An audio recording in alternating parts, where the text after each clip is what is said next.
Deus luta por nós. Segundo livro das Crônicas, 32, lerei do verso 1 até o verso de número 20.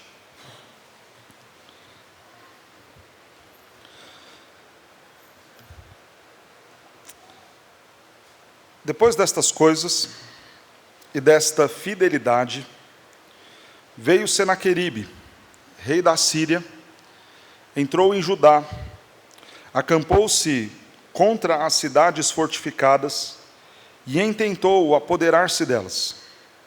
Vendo, pois, Ezequias, que Senaqueribe vinha e que estava resolvido a pelejar contra Jerusalém, resolveu, de acordo com os seus príncipes e os seus homens valentes, tapar as fontes das águas que havia fora da cidade, e eles o ajudaram. Assim, muito povo se ajuntou e taparam todas as fontes, como também os ribeiros que corria pelo meio da terra, pois diziam: por que virão os reis da Síria e achariam tantas águas? Ele cobrou ânimo, restaurou todo o muro quebrado, e sobre ele ergueu torres, e levantou também o outro muro por fora, fortificou a Milo na cidade de Davi, e fez armas e escudos em abundância. Pôs oficiais de guerra sobre o povo, reuniu-os na praça da porta da cidade e lhes falou ao coração, dizendo, vamos ler juntos o verso 7 e 8?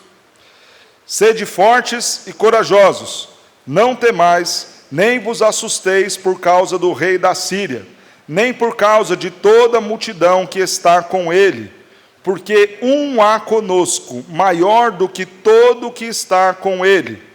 Com ele está o braço de carne, mas conosco o Senhor, nosso Deus, para nos ajudar e para guerrear nossas guerras. O povo cobrou ânimo com as palavras de Ezequias, rei de Judá. Até aqui. Depois disto, enquanto Senaqueribe, rei da Síria, com todo o seu exército sitiava Laquis, enviou os seus servos a Ezequias, rei de Judá, que estava em Jerusalém, dizendo, assim diz Senaqueribe, rei da Síria, em quem confiais vós, para vos deixardes sitiar em Jerusalém? Acaso não vos incita Ezequias para morrerdes à fome e à sede, dizendo, o Senhor nosso Deus nos livrará das mãos do rei da Síria? Não é Ezequias o mesmo que tirou os seus altos e os seus altares e falou a Judá e a Jerusalém, dizendo, diante de apenas um altar vos prostrareis e sobre ele queimareis incenso? Não sabeis vós o que eu e meus pais fizemos a todos os povos das terras? Acaso puderam de qualquer maneira os deuses das nações daquelas terras livrar o seu país das minhas mãos? Qual é de todos os deuses daquelas nações que meus pais destruíram, que pôde livrar a seu povo das minhas mãos, para que o vosso Deus vos possa livrar das minhas mãos? Agora, pois, não vos engane Ezequias, nem vos incite assim, nem lhes dei crédito, porque nenhum Deus de nação alguma, nem de reino algum, pôde livrar o seu povo das minhas mãos, nem das mãos de meus pais, quanto menos vos poderá livrar do vosso Deus das minhas mãos. Os seus servos falaram ainda mais contra o Senhor, Deus, e contra Ezequias, seu servo. Senaqueribe também escreveu cartas para blasfemar do Senhor, Deus de Israel, e para falar contra ele, dizendo, assim como os deuses das nações de outras terras não livraram o seu povo das minhas mãos, assim também o Deus de Ezequias não livrará o seu povo das minhas mãos. Clamaram os seus servos em alta voz, em judaico, contra o povo de Jerusalém, que estava sobre o muro, para os atemorizar e os perturbar, para tomarem a cidade. Falaram do Deus de Jerusalém, como dos deuses de povos da terra, obras das mãos dos homens.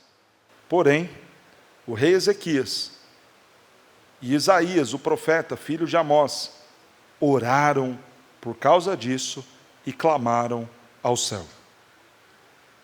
Então, o Senhor enviou um anjo que destruiu todos os homens valentes, os chefes e os príncipes no arraial do rei da Síria.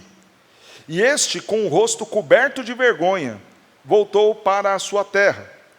Tendo ele entrado na casa de seu Deus, os próprios filhos ali o mataram à espada. Assim livrou o Senhor a Ezequias e os moradores de Jerusalém das mãos de Senaqueribe, rei da Síria, e das mãos de todos os inimigos, e lhes deu paz por todos os lados. Muitos traziam presentes a Jerusalém, ao Senhor, e coisas preciosas a Ezequias, rei de Judá, de modo que, depois disto, foi enaltecido à vista de todas as nações. Irmãos, nós temos uma história fantástica aqui. O rei Ezequias reinou durante 29 anos. Seu reinado começa aos 25 anos, no ano de 726 a.C. O antecedeu o seu pai, o rei Acás. No momento em que o reino do norte tentou se levantar contra Judá, onde Acás era o rei, e posteriormente Ezequias, o seu filho, passou a reinar, neste momento, Acás fez uma aliança com os reis da Síria. Acás decidiu se juntar com uma nação ímpia para garantir a continuidade do seu império.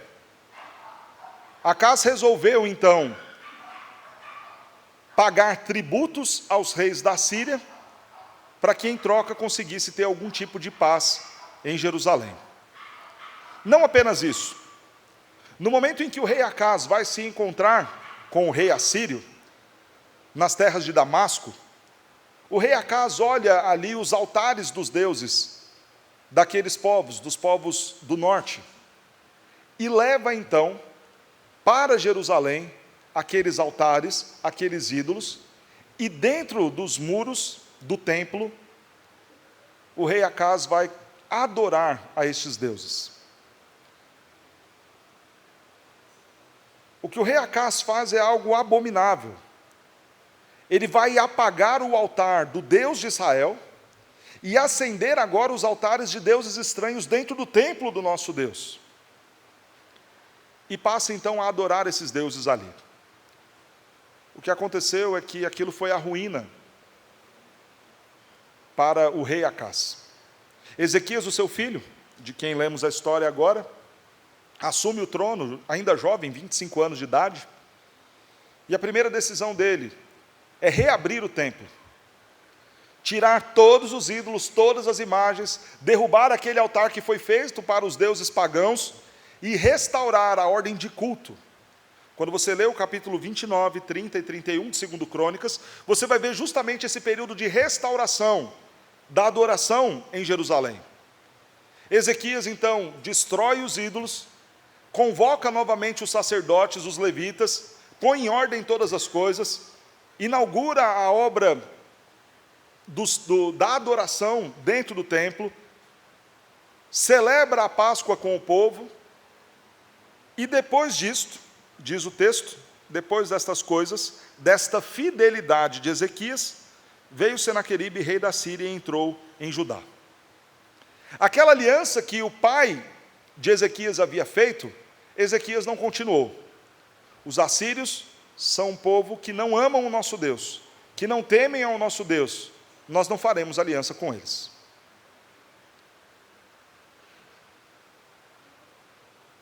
Senaqueribe, agora o imperador assírio, vai marchar em direção a Judá. Começa a invadir as terras, mas ainda não chegou na capital, Jerusalém. E Ezequias ainda tenta, de acordo com aquilo que nós lemos lá no livro 2 Reis, capítulo 18, Senaqueribe invade Judá e Ezequias ainda tenta algum tipo de negociação, paga ainda alguns tributos para ver se de repente a Síria poderia deixar a terra, mas eles não vão abandonar. Então Ezequias percebe que não tem o que fazer, vai ter que enfrentar Senaqueribe. Ele fecha a cidade, manda entulhar todas as fontes de água que estavam fora de Jerusalém, dos muros de Jerusalém, e na cabeça de Ezequias foi o seguinte: a gente vai desviar essas águas para dentro de Jerusalém e vamos secar as fontes que estão fora da cidade. Assim, quando vier o exército de Senaqueribe, eles não vão encontrar água aqui. Foi essa a atitude de Ezequias. Juntou o povo, fortaleceram o muro, construíram um muro na frente daquele que já existia. Nos lugares que tinha algum tipo de falha, algum tipo de defeito no muro, na construção, ele reforma aqueles muros, fecha-se as portas de Jerusalém.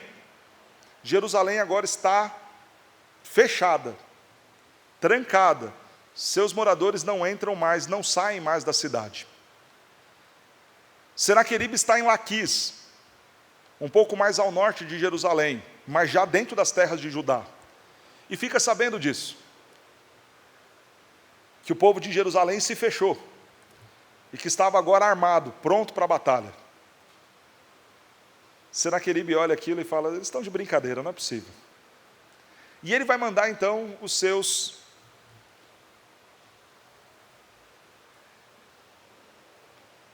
líderes, os seus chefes de exército, os seus mensageiros, para dizer alguns desaforos para aquela nação.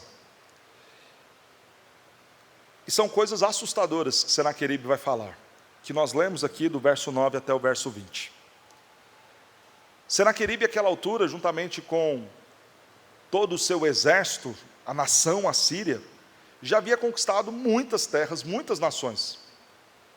E o que Senaqueribe vai dizer é o seguinte: olha, povo de Jerusalém, não vão nessa ideia de Ezequias.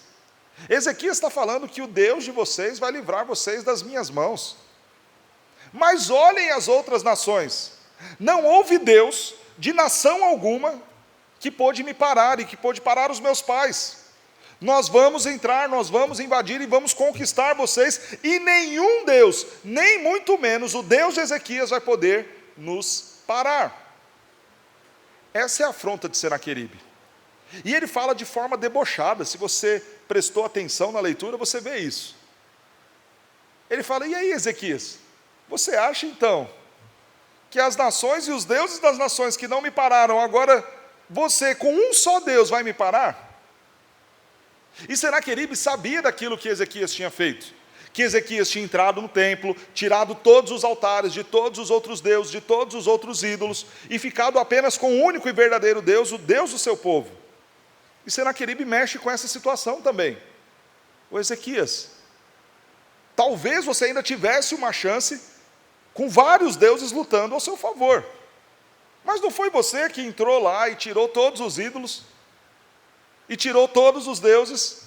Agora você acha que um só Deus vai poder me parar? Se todos os deuses das outras nações não me pararam, também não será o seu Deus que vai me parar.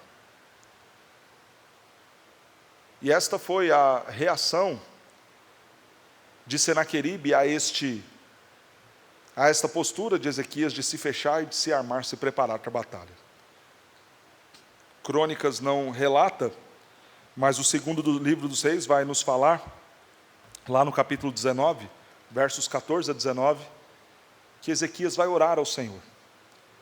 E eu quero ler esta oração com você, segundo Reis, capítulo 19.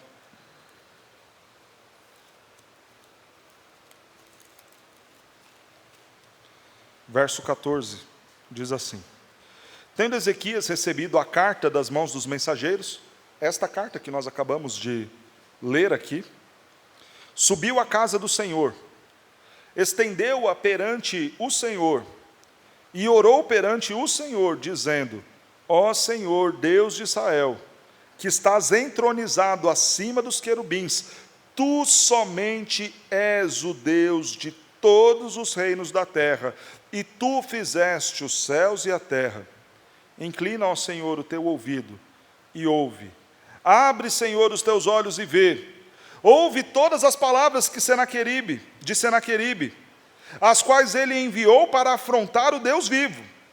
Verdade é, Senhor, que os reis da Assíria assolaram todas as nações e suas terras, e lançaram no fogo os deuses deles, porque deuses não eram, senão obra de mãos de homens, madeira e pedra, e por isso os destruíram. Agora, pois, ó Senhor, nosso Deus, livra-nos das suas mãos, para que todos os reinos da terra saibam que só Tu és o Senhor Deus. Essa oração de Ezequias é fantástica. O que Ezequias vai fazer é pegar aquela carta cheia de insultos, que o nosso texto fala lá no verso 17, Senaqueribe escreveu cartas blasfemando o Senhor, para falar contra ele e contra Ezequias. Ezequias pega essas cartas, vai até a casa do Senhor, abre ali, e fala: Senhor, é isso que ele está dizendo. Essa é a conversa dele. Essa é a audácia e a afronta deste homem. Senhor, é bem verdade que nenhuma nação parou eles, mas nenhuma nação também tinha um Deus de verdade. O que eles tinham eram imagens de pedra, de madeira, que foram destruídas pelo fogo. Mas nós não. Nós temos um Deus. Senhor, mostra lá para eles quem é que manda, para que todos saibam quem é o rei sobre todas as nações e quem é o nosso Deus. Isso me faz lembrar o Salmo 115. Texto que começam dizendo: as nações perguntam para Israel: onde está o seu Deus? Israel responde: o nosso Deus está lá do alto, no seu sublime trono.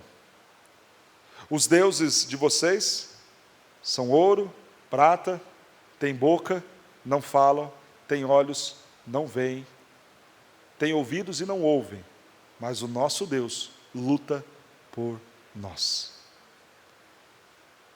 Ezequias confia a situação ao único que poderia realmente resolver. Não havia a menor chance de Ezequias vencer aquela batalha. E aquele rei ali, às suas portas, ofendendo o seu Deus, desanimando o povo, dizendo: olha, não deem ouvidos a Ezequias, ele não sabe o que está dizendo. Vocês acham que tem algum sentido isso que ele está falando? Ezequias então leva o problema para quem poderia resolver: o Senhor nosso Deus. E o que o Senhor faz então?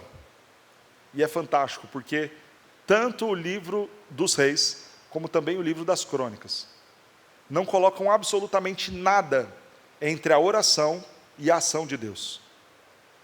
É a resposta imediata, sem muito trabalho, sem muita dificuldade. É como se aquela oração tivesse batido no céu e Deus falado: ok, vou enviar o meu anjo. Então o Senhor enviou um anjo que destruiu todos os homens valentes. Acabou a história. Simples assim.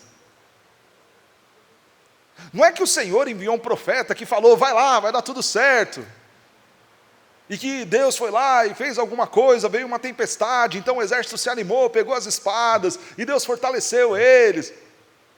Não que Deus não pudesse ter feito todas essas coisas também, mas a afronta não era contra Ezequias, a afronta não era contra Jerusalém, a afronta era contra o próprio Deus. E se a afronta é contra Deus, quem vai lutar? O próprio Deus. É o seguinte: um anjo só basta. Vai lá, resolve. E o Senhor destruiu todo aquele exército. Mas curioso, um ficou livre. Quem foi? O próprio Senaqueribe. Ele sobrevive a esta ação do anjo do Senhor. Diz o texto que ele fica envergonhado. E eu imagina essa vergonha. Porque ele está ali, batendo no peito, falando dos seus grandes feitos em todas as outras nações, e agora vai ter que dizer que o seu exército foi destruído. Pelo quê? Por um anjo? Quem ia acreditar em Senaqueribe? Se ainda ele falasse que uma outra nação, um outro exército, uma aliança lhe pegou de surpresa, Mas um anjo, do nada, de uma vez só, cheio de vergonha, ele vai para casa, mas não vai para a casa dele. É curioso a forma como Deus faz as coisas. Para onde ele vai? Para a casa do seu Deus. Eu fico imaginando que talvez o que Senaqueribe foi fazer lá foi tirar satisfação com o seu Deus. Poxa, eu estava lá, falando do Deus deles, dizendo que não ia conseguir me deter, por que você não veio me ajudar? E é claro que Deus nenhum iria ouvir, porque os deuses não são deuses. Não passam de obras feitas pelas mãos dos homens. Então, ali mesmo, dentro da casa do seu Deus, os seus próprios filhos lhe matam. E em todas as nações ficou-se sabendo daquilo que ali aconteceu. Que o nosso Deus garantiu a vitória do seu povo e lutou pelo seu povo. Irmãos, eu não sei vocês, mas as últimas notícias no cenário mundial têm trazido ao meu coração grande medo. Quando uma nação que foi celeiro missionário para quase toda a parte deste mundo, que enviou grandes servos de Deus para plantar igrejas, inclusive aqui no Brasil, como aconteceu com Simonton. Quando esta nação que foi fundada por crentes protestantes, avivados pela ação do Senhor e que fugiram da sua terra natal, justamente para encontrar abrigo nesse país e fundar este país, quando esta nação tão abençoada por Deus, fruto de tantos homens piedosos que ali dedicaram as suas vidas, dá as costas para Deus, curva-se a todo tipo de mentiras, de escolhas distantes daquela que agradam ao Senhor, distantes dos valores prescritos na Escritura. Quando se levantam rumores da associação desta grande nação com uma outra enorme nação, que mata cristãos e destrói igrejas ano após ano, me parece, irmãos, que é chegado o tempo da volta do Senhor, da grande tribulação, de dias muito difíceis que talvez nós vivamos daqui para frente. Quando a inversão de valores é tamanha, ao ponto de líderes religiosos questionarem a autoridade e a atualidade da Escritura, que é atemporal, é porque nós estamos vivendo dias terríveis. E a tendência é que esses dias se agravem ainda mais. E diante a este temor que bate em meu coração, de saber que muito em breve talvez nós sofreremos, o que me consola é saber que Deus luta por nós. O que me consola é saber que ainda que zombem do nosso Deus, ainda que riam do nosso Deus, ainda que se levantem dizendo que o nosso Deus não existe, que a nossa fé não é verdadeira, que a Bíblia é um livro qualquer que precisa de atualizações, ainda que tudo isso seja dito, essas ofensas não são contra nós, mas são ofensas contra o nosso Deus, e Ele lutará por nós. Se esta é uma batalha pensada de forma macro, aquela que em breve viveremos, eu sei que talvez você já tenha enfrentado muitas batalhas em sua vida, esteja vivendo momentos talvez difíceis na sua vida, e para esses momentos também eu quero lembrar a você que Deus luta por você. E quero colocar aqui 3 coisas para nós pensarmos. Deus luta por nós. Primeiro, então, ore, confie e trabalhe. Veja o que Ezequias fez. Ezequias trabalhou. Ele sabia que não tinha a menor chance, mas aquilo que ele podia fazer, ele fez. Irmãos, nós não temos menor chance se nações como os Estados Unidos, como a China, se unirem dentro de uma visão comunista antibíblica de perseguir os cristãos. Nós não temos a menor chance contra eles, porque a igreja não vai se armar, mas nós temos o nosso Deus, e aquilo que nós podemos fazer como igreja, nós precisamos fazer. Precisamos orar mais, precisamos pregar o Evangelho, precisamos com fidelidade seguir anunciando a palavra de Deus. E esse é o trabalho que nós ainda podemos fazer, então façamos. Ezequias não podia fazer muita coisa, mas o que ele podia, ele fez. Reforçou os muros, fechou as fontes de água, restaurou as portas da cidade, qualquer brecha que poderia ter para entrar o inimigo, ele fecha. Ele estava pronto para a batalha. Mais espadas, mais escudos. Ainda que não tivesse chance nenhuma, ele não parou de trabalhar. Talvez nós não tenhamos chances contra os governos, talvez nós não tenhamos chances contra aqueles muitos corruptos que estão talvez no nosso condomínio, que estão talvez na nossa empresa, na nossa família, mas nós temos um Deus, temos trabalho a fazer, e enquanto tiver algo a ser feito, nós precisamos trabalhar. A igreja precisa sair desse comodismo,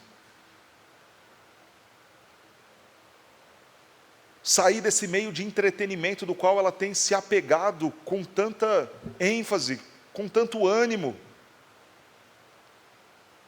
Igrejas que lotam simplesmente para o espetáculo de cantores gospel. Igrejas que têm no entretenimento a razão da sua existência. Igrejas que há muito abandonaram o desafio da evangelização, do discipulado, da pregação fiel da palavra. Que estão muito mais preocupados com a mídia, muito mais preocupados com o estilo musical, do que necessariamente uma preocupação com a proclamação do Evangelho, com o ensino para as nossas crianças.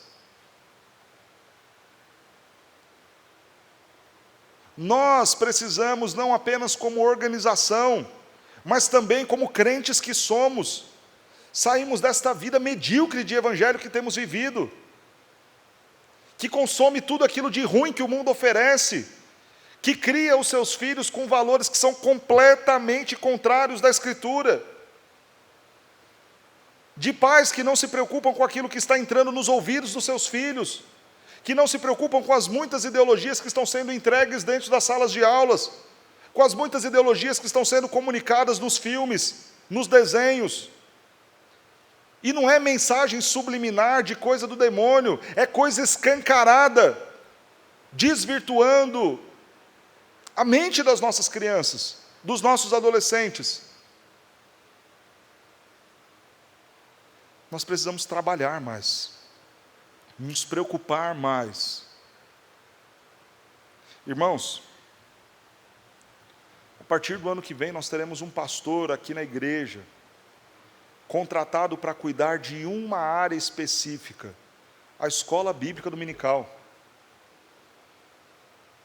O conselho, quando pensou nessa contratação, quer um pastor focado e dedicado em treinar da menor criança que nós temos, até o adulto mais velho aqui da igreja. Porque nós entendemos, irmãos, que se nós não fizermos alguma coisa, o mundo vai engolir nossos filhos.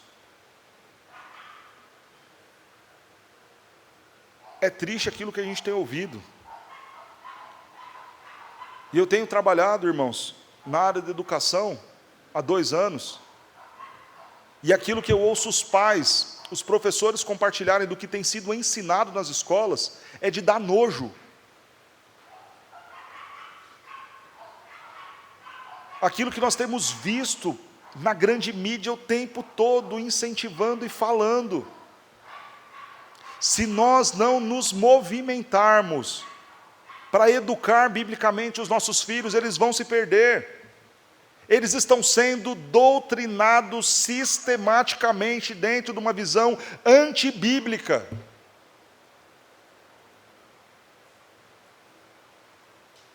E nós precisamos trabalhar, irmãos.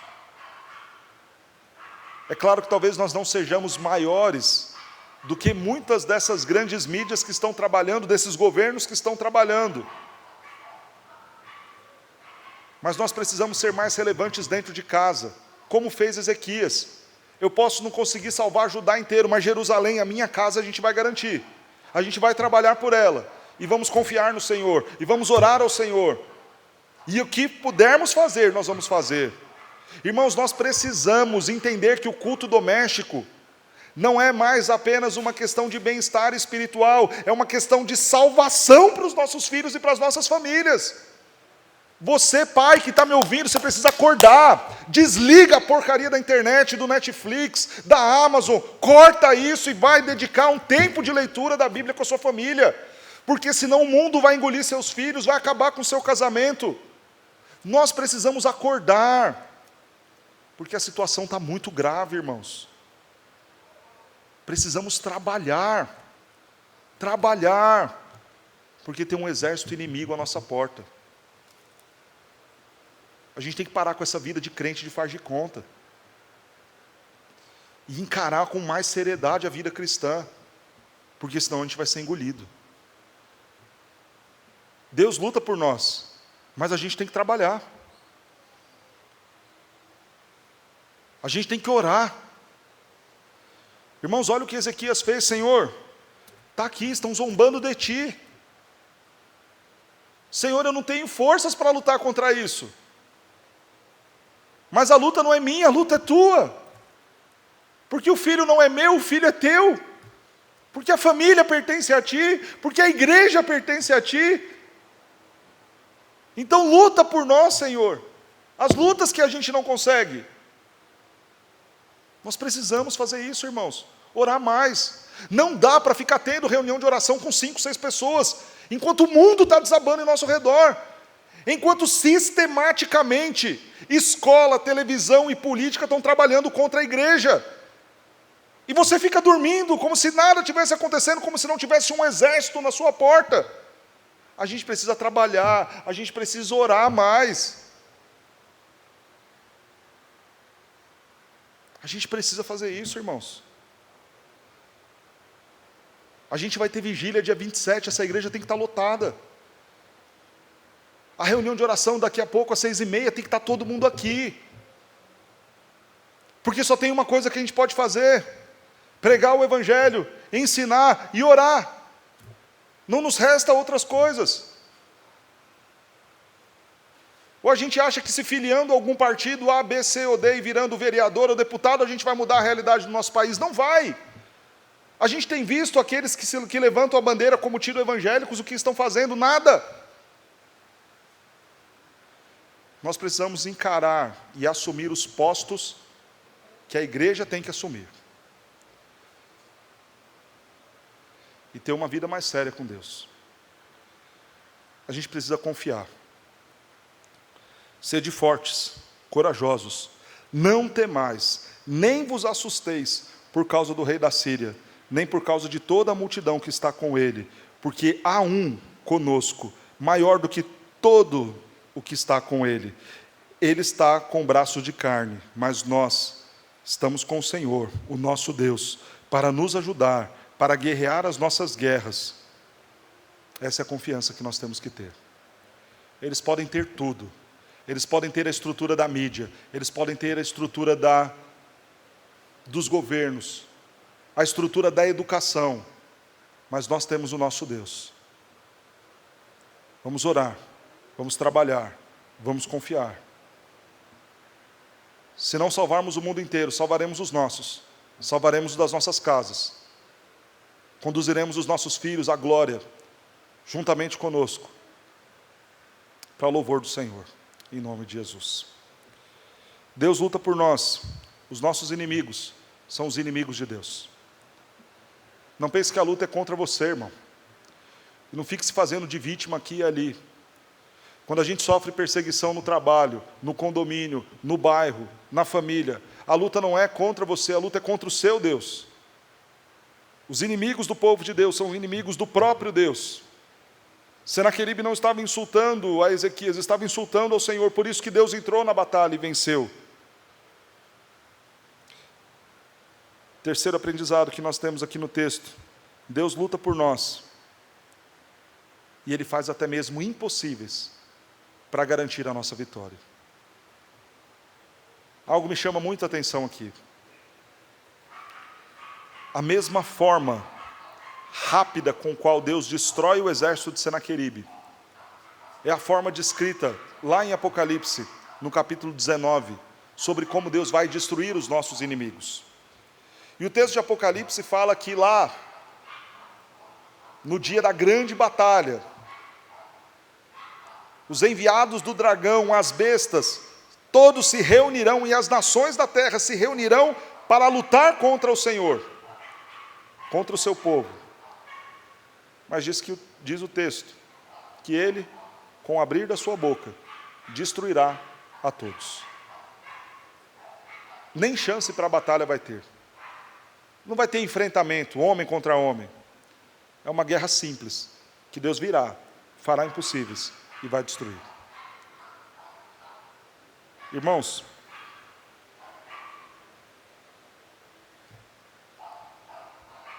Deus luta por nós, e louvado seja Ele por isso.